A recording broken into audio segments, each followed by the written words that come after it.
प्रत्येक माणसानं नतमस्तक झालं पाहिजे अशी 2 पावलं म्हणजे पुण्यश्लोक छत्रपती शिवाजी महाराज आणि धर्मवीर संभाजी महाराज यांच्या चरणांवरती इथं जमलेल्या सर्वांच्या वतीनं मी साष्टांग दंडवत प्रणिपात करतो।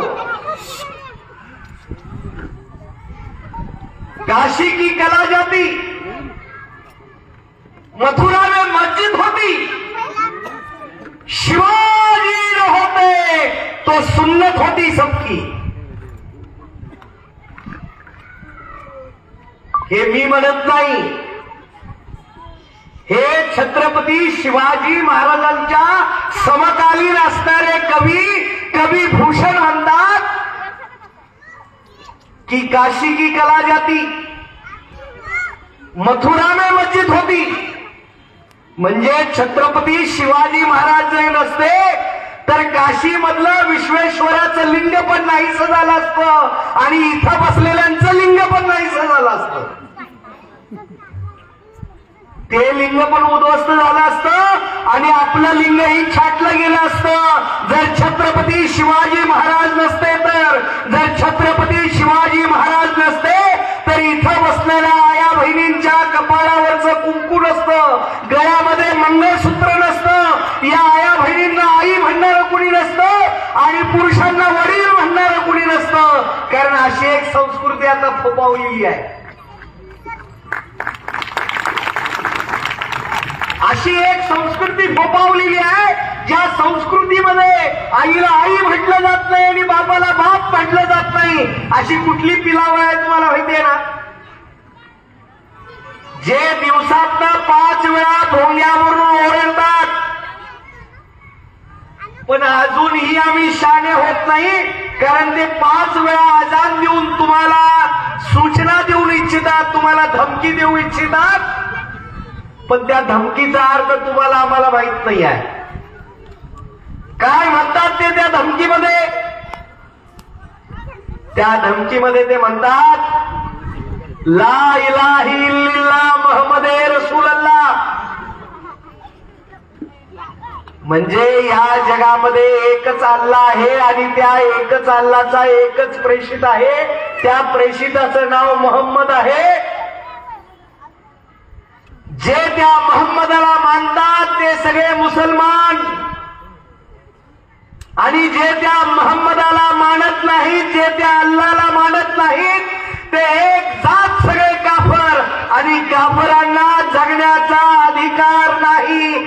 त्यांची घरदारे घेतली पाहिजेत, त्यांच्या मुली पळवल्या पाहिजेत, त्यांना घात धरून मारलं पाहिजे असं मी नव्हे, असं कुराण म्हणतं आणि कुराण मी वाचलेलं आहे। मी कुराण वाचलेला आहे, त्यामुळे तुम्हाला सांगू शकतो की जगातला एकमेव परम पवित्र धर्म म्हणजे त्या धर्माचं नाव आहे सनातन वैदिक हिंदू धर्म। ज्या धर्मानं म्हणजे त्या धर्माचा कुणी संस्थापक नाही। ख्रिश्चनांचा संस्थापक जो आहे तो येशू ख्रिस्त आहे, इस्लामचा संस्थापक जो आहे तो मोहम्मद पैगंबर आहे, पण हिंदू धर्माचा संस्थापक कोण आहे? राम आहे, कृष्ण आहे। राम आणि कृष्णाच्याही आधीपासून आमचा हिंदू धर्म आहे। हे सर्व या हिंदू धर्माचे पाईक आहेत, पण खरा धर्माचा संस्थापक कुणी नाही। ज्या दिवशी या सृष्टीमध्ये पहिला सूर्य उगवला आणि पहिला सूर्य उगवल्यानंतर त्या सूर्यानं जेव्हा आसमंतामध्ये भगवी छटा निर्माण केली, तो भगवा रंग घेऊन हा सनातनी हिंदू हा खांद्यावरती पताका घेऊन, हातावरती पताका घेऊन निघाला। त्या भगव्या सूर्याचं दर्शन जे आम्हाला झालं ते दर्शन आम्ही आमच्या परमार्थामध्ये घेऊन आलो। हिंदू म्हणजे काय आहे तर हिंदू संस्कृती अशी आहे की ज्यावेळी युरोपमध्ये, अमेरिकेमध्ये, पश्चिमात्य देशामध्ये एकमेकाच्या जनावरांची शिकार करून खात होते, माणसं माणसांना मारत होते, त्यावेळी भारत भूमीमध्ये कुणीतरी ऋषी मांडी घालून बसून डोळे झाकून या विश्वाचा अभ्यास करण्यासाठी, या विश्वाच्या गूढ उकलण्यामध्ये लागले होते. आणि म्हणून भारतीय संस्कृती ही ऋषी मुनींची संस्कृती आहे, भारतीय संस्कृती ही संतांची संस्कृती आहे. आणि म्हणून बायबलच्या पहिल्या पानावरती लिहिलेलं आहे की पृथ्वी ही चौकोन आणि सपाट आहे म्हणून. कुराण मध्ये लिहिलेलं आहे की पृथ्वी फिरत नाही, जमीन ही साकीड आहे, जमीन फिरत नाही. पण हिंदू हा आपल्या वैश्विक तत्वज्ञानाने आमच्या ज्या वराहाच्या हजारो वर्षापूर्वीच्या मूर्त्या आहेत त्या मूर्तीमध्ये वराहाच्या मुखामध्ये पृथ्वी गोल दाखवलेली आहे. म्हणजे हिंदूंना हजारो वर्षापूर्वी हे माहिती होतं की पृथ्वी गोल आहे, पृथ्वी गोल आहे हे हिंदूंना माहिती होतं. त्याचबरोबर ज्ञानेश्वरीमध्ये ज्ञानेश्वरांनी सांगितलं सूर्य उगवतही नाही आणि सूर्य मावळतही नाही. हे यंत्र फार तर 100 वर्षापूर्वी आलं असेल. पण ज्ञानेश्वरीमध्ये संत ज्ञानेश्वरांनी गर्भरचना कशी होते, का होते याच वैज्ञानिकपणे विश्लेषण करणारे संत ज्ञानेश्वर, त्यांना 16व्या वर्षी कसं माहिती होतं की गर्भधारणा कशी होते.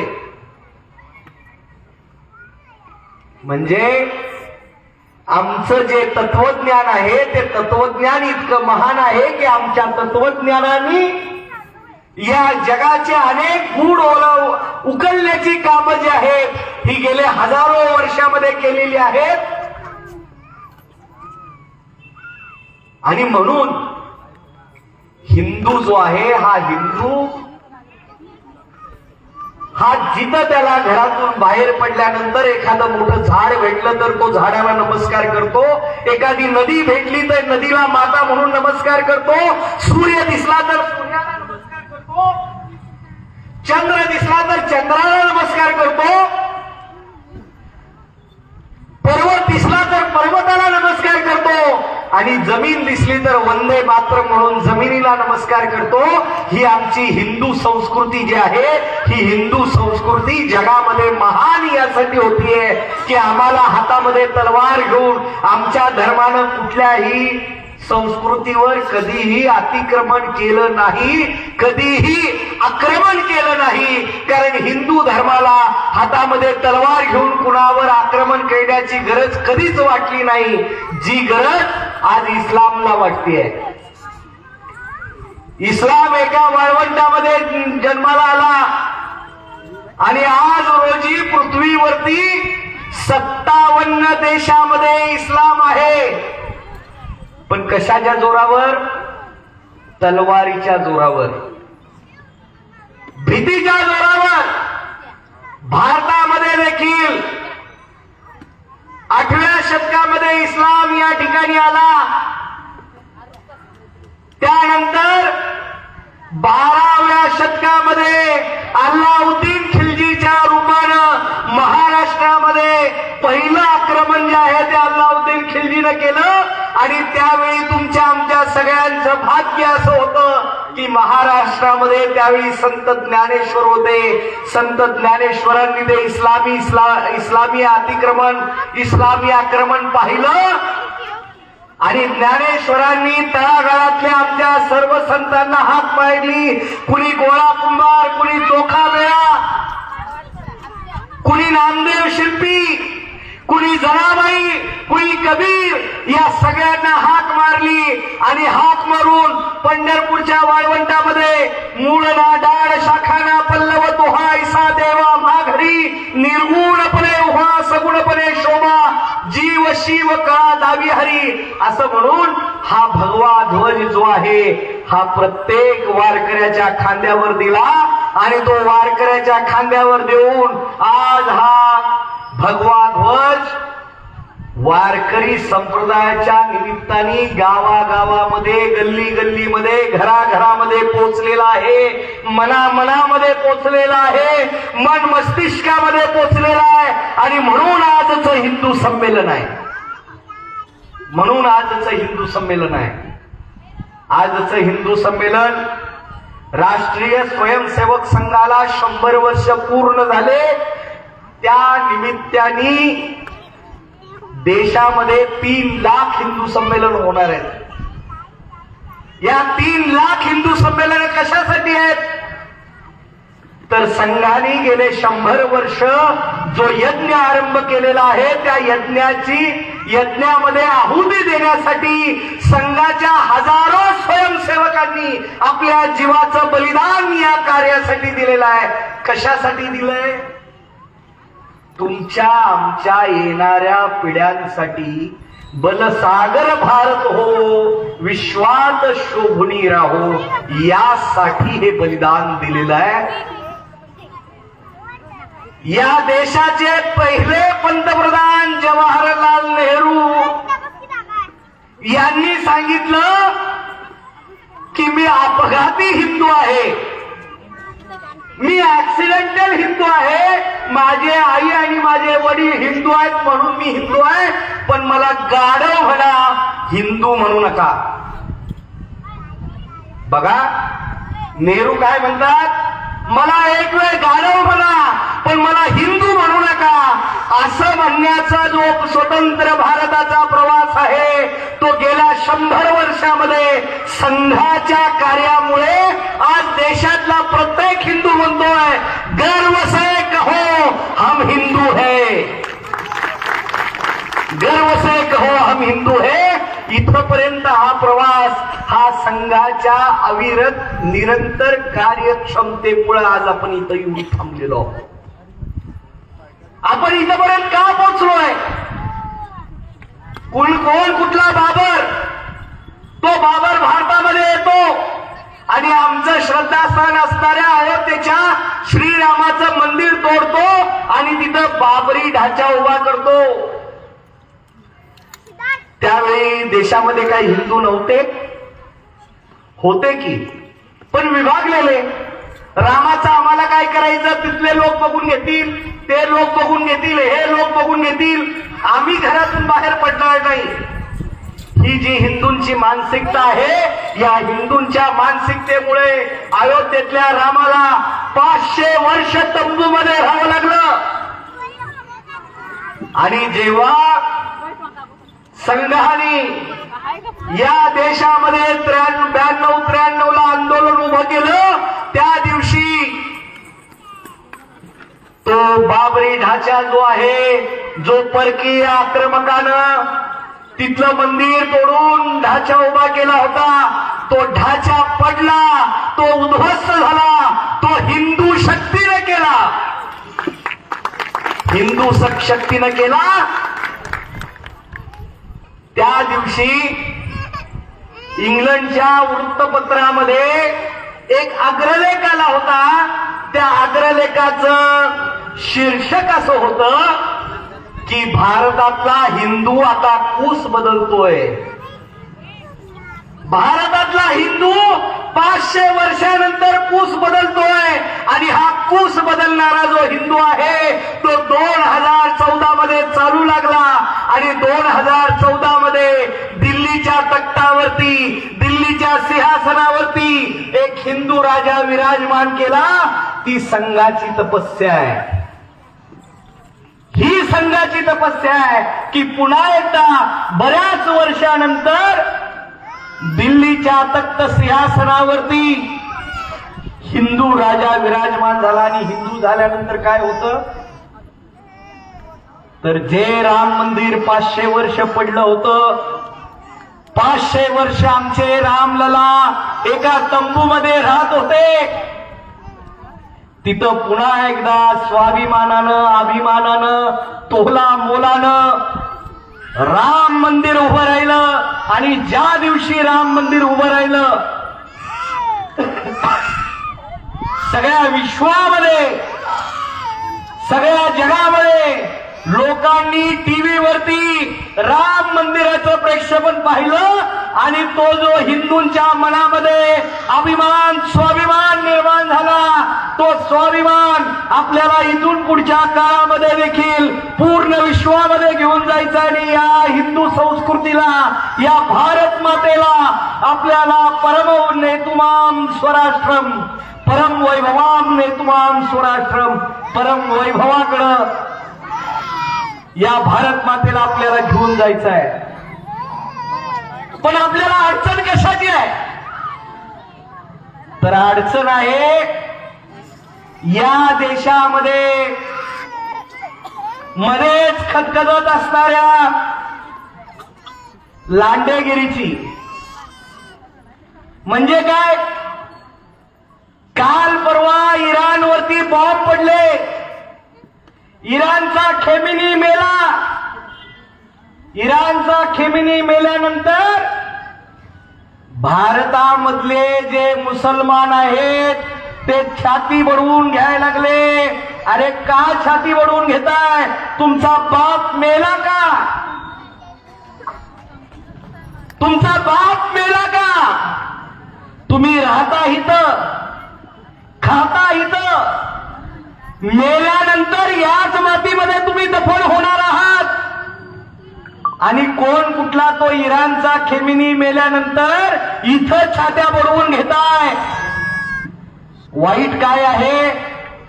संघाने आपल्याला सांगितलं की धर्मांतरण हे राष्ट्रांतरण आहे.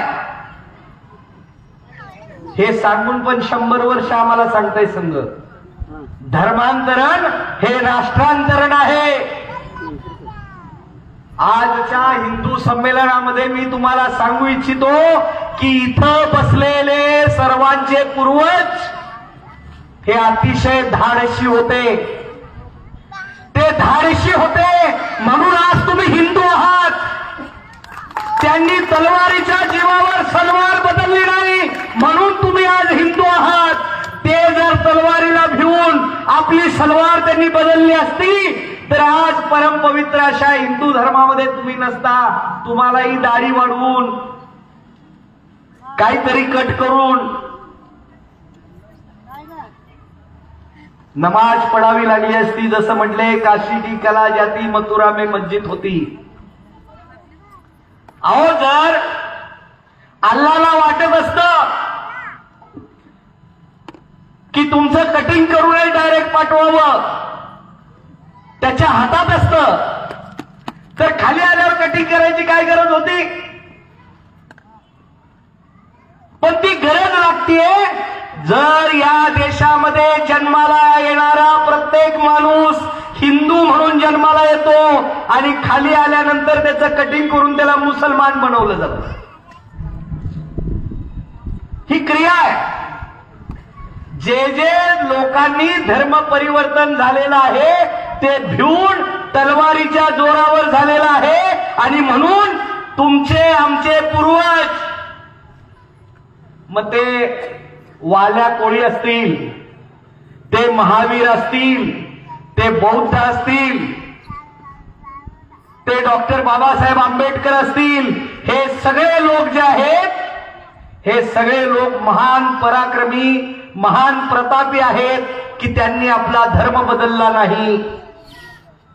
त्यांनी आपला धर्म बदलला नाही म्हणून आज हा परम पवित्र भगवा ध्वज तुमच्या आमच्या नशिबामध्ये आलेला आहे.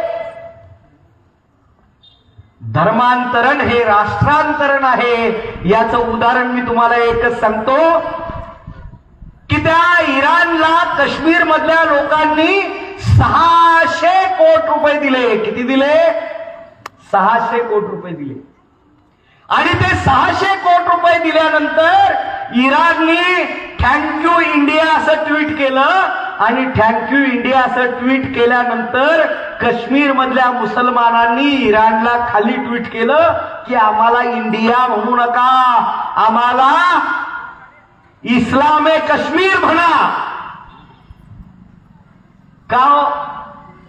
तुम्ही या देशात राहता, या देशाचं खाता, या देशाच्या जमिनीमध्ये तुम्हाला जपणावं लागणार आहे. मग तुम्हाला थँक्यू इंडिया म्हटल्यावर राग काय येतो आणि आम्हाला वेगळी ओळख पाहिजे असं तुम्हाला का सांगावं लागतं. 2047 साली या देशाचा गजवाए हिंद खेळण्याचा कार्यक्रम हा गेले 100 वर्ष चालू आहे.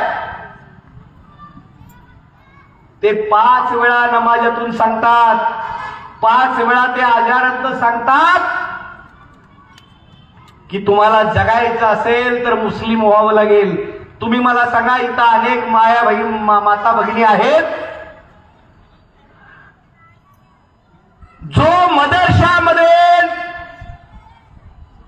शिकलेला, मदरशात छाप असा जो मुस्लिम आहे, त्याला मदरशामध्ये एकच शिकवलं जातं की ब्राह्मणाची मुलगी पळवून नेल्यानंतर 7 लाख, मारवाड्याची मुलगी पळवून नेल्यानंतर 6 लाख, मराठ्याची मुलगी पळवून नेल्यानंतर 5 लाख. आणि हे सत्य आहे, हे आज उघड झालेलं आहे. आणि म्हणून ते तुमच्या मुली पळवून नेतात. हिंदू मुलांची नावं स्वतःला ठेवतात, गळ्यामध्ये रुद्राक्षाच्या माळा घालतात, कपाळाला गंध लावतात आणि तुमच्या मुलींना फसवून ते त्यांच्याशी लग्न करून, लव जिहाद करून नंतर त्यांना धर्म परिवर्तन करण्यासाठी त्यांचा अनन्वित छळ करतात. का हो? कारण एक मुलगी जर आमच्यातली गेली तर आमच्या पुढच्या 21 पिढ्या गेल्या.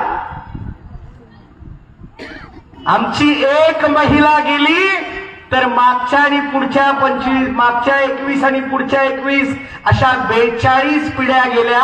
आणि हे आमच्या मुली पळवून नेण्याचं कारस्थान लव जिहादच्या माध्यमातून होतं. कब्रस्थानाचा विस्तार करून लँड जिहाद केला जातो. आमची हजारो मंदिरं पाडली.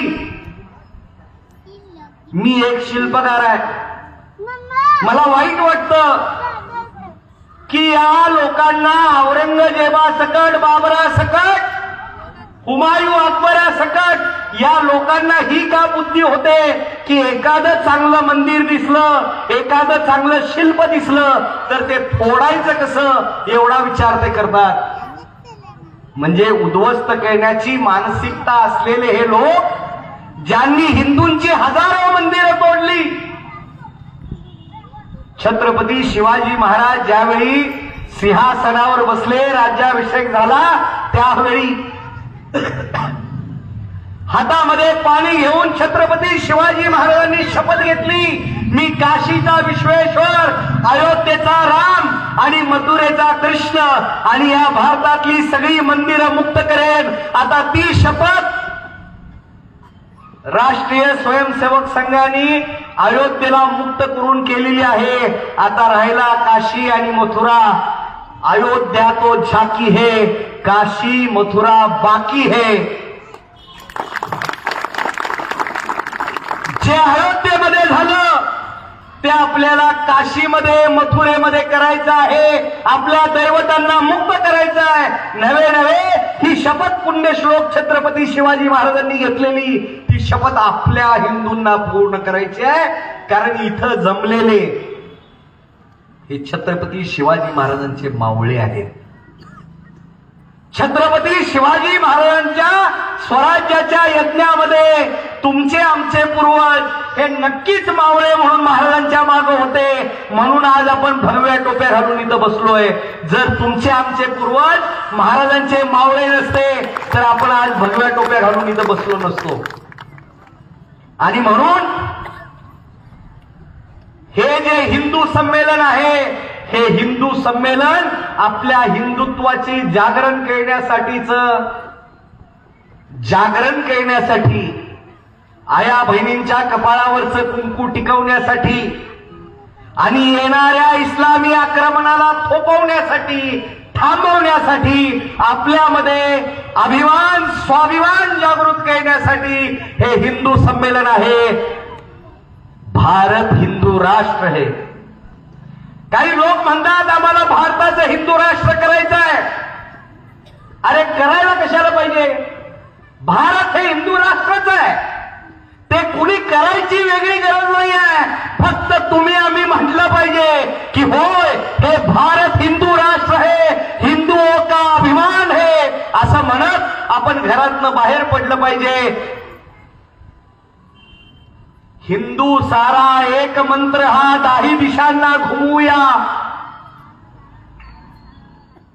हिंदू सारा एक मंत्र हा दाही दिशांना घुमवूया. आपल्या मधल्या जातीपाती, पंथ, संप्रदाय या सगळ्यांचा भेद बाजूला ठेवून आपण यापुढं हिंदू म्हणून एक होऊया, हिंदू म्हणून एकत्र होऊया. ते जसे एकत्र होतात तसं आपणही एकत्र व्हायला शिकूया. एवढंच एक अभिवादन, एवढीच एक विनंती आपल्या चरणाशी ठेवतो. मला बाहेर पुढे एका कार्यक्रमाला जायचं आहे. मी आपली रजा घेतो. आपल्या सर्व हिंदूंच्या पायावरती नतमस्तक होत मी माझ्या वाणीला विराम देतो. हर हर हर हर महादेव. धन्यवाद. अत्यंत मोजक्या शब्दामध्ये या ठिकाणी परमपूज्य योगी संतोष पाथर